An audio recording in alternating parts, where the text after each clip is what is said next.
दोस्तों, शनिवार टॉक में आपका फिर से स्वागत है।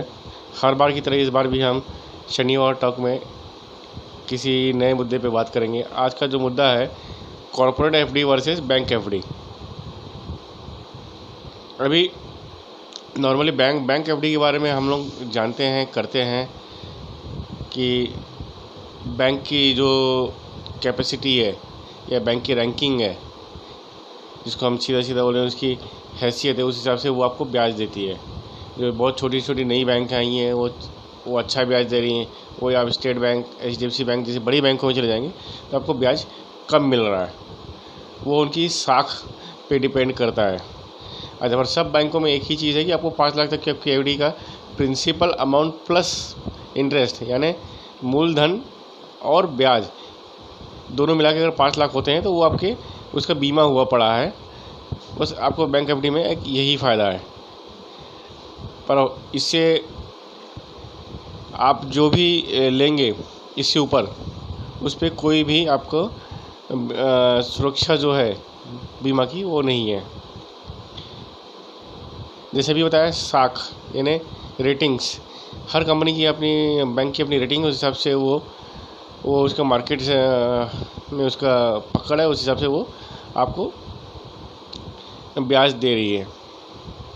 यानी सीधी सीधी बात है, आपके करंट अकाउंट और सेविंग अकाउंट में जितना ज़्यादा पैसा जिस बैंक के पास रहेगा उस बैंक की उतनी ही यानी कासा अकाउंट पे जितनी उसकी पकड़ है, जितना पैसा उसके पास रहेगा उस हिसाब से उसको पैसों की लेंडिंग के लिए आवश्यकता रहेगी, उस हिसाब से वो आपको ब्याज देंगे। ये एक तो ये इस है। दूसरा, जो छोटी बैंक आपको ज़्यादा ब्याज दे रही है उसका एक छोटा सा रीज़न है कि वो आप मार्केट में क्लाइंट कैप्चर करना चाहती हैं। कस्टमर एक्विजिशन उनका एक सबसे बड़ा इशू है, इसलिए वो आपको ज़्यादा ब्याज दे रही हैं। पर सुरक्षितता के मामले में बात करें और सिक्योरिटी के बारे में बात करें तो ये दोनों ही की दोनों इक्वल है। इन हर एफडी का 5 लाख तक की एफडी, इसमें प्रिंसिपल अमाउंट और इंटरेस्ट दोनों मिला लिया जाए, दोनों इक्वल होने चाहिए। ये 100% सिक्योर है। अब अगर हम कॉर्पोरेट एफडी की बात करें तो कॉर्पोरेट एफडी ये है कि जो बड़ी बड़ी संस्थाएं हैं इन्हें पैसों की आवश्यकता होती रहती है, तो ये पैसे आपसे मार्केट से उठाती हैं। जैसे अगर हम बात करें तो HDFC लिमिटेड का ब्याज दर जो है वो मार्केट में अभी सबसे कम है। पर सुरक्षितता के मामले में बात करें तो इसमें अगर आपने 1 करोड़ की भी एफडी की है तो ये 100% सुरक्षित है, क्योंकि ये सबसे अधिक से रेटिंग यानी AAA की रेटिंग के साथ ये काम कर रहे हैं। ऐसा कहा जाता है कि आपने टाटा को और HDFC को पैसे आंख बंद करके दे दो, आपके 100% पैसा मूलधन और ब्याज यानी प्रिंसिपल और इंटरेस्ट दोनों आपको 100% आपको वापस मिलेगा।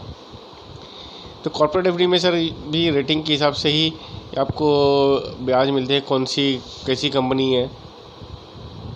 इसमें आपका इंश्योरेंस नहीं होता, बट प्रीवियस डिफ़ॉल्ट वगैरह सब देख के मैनेजमेंट देख के उनको रेटिंग मिलती है, उस हिसाब से इनकी रेटिंग्स होती हैं, उस हिसाब से वो ब्याज आपको देती है। अभी कुछ दिनों पहले तक सारी कंपनियां 8% ब्याज दे रही थी, जिसमें ICICI हाउसिंग फाइनेंस हो जाए, HDFC लिमिटेड हो जाए, बजाज हो जाए। अब सारी कंपनियां आपको 6 से 7.5% के बीच में ही 3 साल के या उससे अधिक के इसके लिए ब्याज दे रही हैं। पर दोनों ही एफडी अच्छी हैं। शॉर्ट रन के लिए हम इनमें पैसा लगा सकते हैं, क्योंकि दोनों में ही आपको TDS कटेगा। जैसे आपका 10,000 के ऊपर का आपका ब्याज होगा, आपका TDS कट जाएगा। अंतर कुछ भी नहीं है, सिर्फ है अधिक ब्याज और सिक्योरिटी का। बैंक 5 लाख के ऊपर का, चाहे ICICI हो, HDFC हो या SBI हो, कल इंसॉल्वेंसी में जाते हैं तो 5 लाख रुपए के ऊपर आपको देंगे नहीं, क्योंकि उन्होंने 5 लाख तक का आपका बीमा कर रखा है। पर ये जो अब अनसिक्योर्ड क्रेडिटर ज़रूर हो, HDFC लिमिटेड या बड़ी कंपनी जिनकी AAA क्रेडिट, वो आपको बहुत कम चांसेस हैं कि आपको डिफ़ॉल्ट करें, आपको कुछ पैसा ना दें। पर वो अपनी साख को, अपनी रेटिंग को मेंटेन करते हुए वो आपको 100% पैसा देंगे। दोनों ऑप्शन अच्छे हैं। आप अपने टारगेट, अपने रिस्क एपिटाइट के हिसाब से दोनों में से जो भी आपको पसंद है उस पर आप इन्वेस्ट कीजिए। आप अपने एडवाइज़र से बात कीजिए, दोनों ही अच्छे हैं। और मैं इतना बोलूँगा कि अगर आप 100 रुपये की एफडी करने वाले हैं तो 80 रुपये आप बैंक में डाल दीजिए, कोई दिक्कत नहीं है, पर 20 रुपये आप कॉर्पोरेट एफडी लीजिए। इस प्रोपोर्शन में चलिए, जिससे कि आपको रिटर्न भी थोड़ा ज़्यादा मिल जाएगा। अगर इसको आपने 50-50 कर दिया तो बहुत ही अच्छी बात है। नहीं कर सकते, नहीं रिस्क लेने के है तो 20% के आसपास इसको आप मेंटेन कीजिए, आपको रिटर्न भी मैक्सिमाइज़ हो जाएगा। एटलीस्ट आप कुछ पैसा रियलाइज़ कर पाएंगे। आज की इसमें इतना ही दोस्तों। अगले शनिवार में टॉक के साथ फिर से आपके साथ हाजिर होंगे। तब तक के लिए नमस्कार।